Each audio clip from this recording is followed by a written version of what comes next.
Hi, kindergarten families. This is Mrs. Swenson. I am presenting the information I shared at my parent meeting.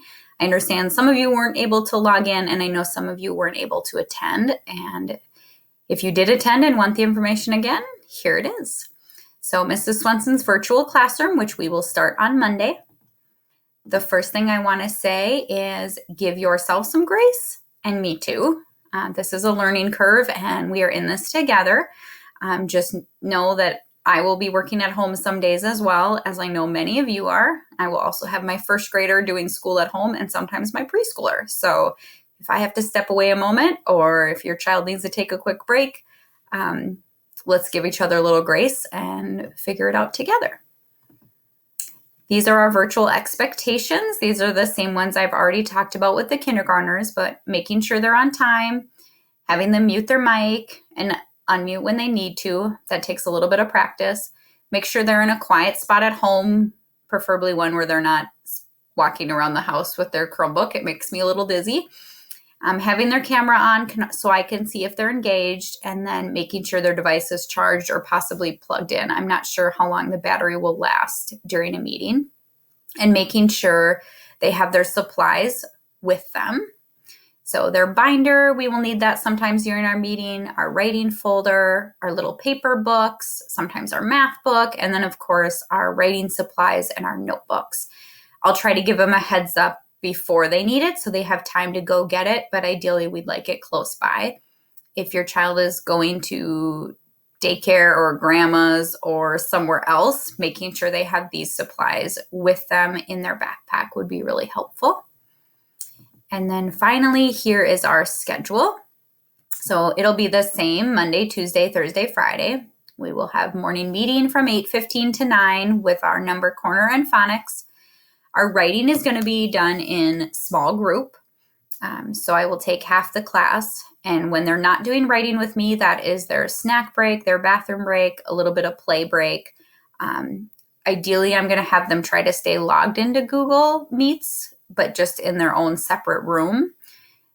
So they can take a little break and then I can tell them when to come back. We'll do math, reading, and content together with some built-in breaks for movement and paper, pencil, switching it up as needed. And then from 11 to 12 is small groups. So your child will have 2 small groups a week. They will be 30 minutes. They will either meet with me Monday and Tuesday or Thursday and Friday. And then from noon to 2 is independent work time. So they'll have 1 to 2 seesaw activities a day. Otherwise, the rest of the work will be done with me through Google. Know that this schedule is not set in stone. We might need to make some changes as we go. So I appreciate your flexibility.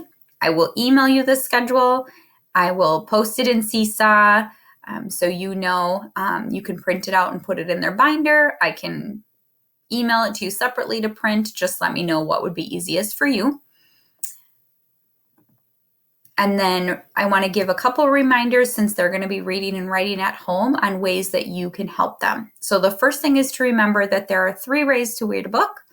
They can read the pictures, they can retell a story, or they can read the words. And if they are reading the words, remember that if they get stuck on a word, tell them to use their superpowers. And these are on their binder as well.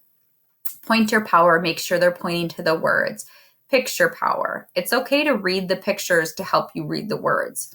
Sound power. Make sure that that picture, if it's a bug, that the first letter is a B so we can match. Pattern power. A lot of their books are the same on every page. And then snap word power. It's also a good idea to make sure that they have their paper books with them that I've sent home, but also a couple picture books to read if we have time. So they have some that are interesting to them from their home. If you need books, the library at school should be open soon and more details will come. And then finally, writing is going to be the hardest thing for me to teach virtually because I can't sit next to them and help them. So I want to give some reminders for parents. This is how they learn to write.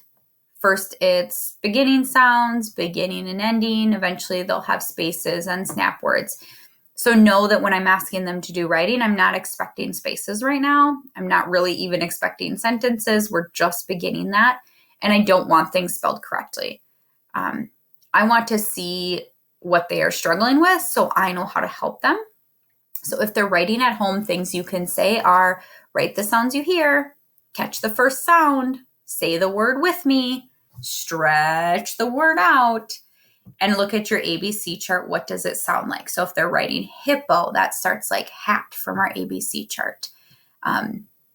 And I know sometimes once they learn more words, they'll ask, well, is it spelled right? Or how do you actually spell it? And I usually say, just write the sounds you hear. If they're still asking me, I'll say, let's listen again and I'll help you get some more sounds. Or that's really close, but I'm really proud of you. So giving them some knowledge to know that, yeah, it's not right yet, but we can still work on it. And then finally, let me know if you have any questions. If there's anything I can do to help. I am here for you, email or Seesaw. And otherwise, we are good to go on Monday. We will start at 8:15. And I hope you guys have a wonderful weekend.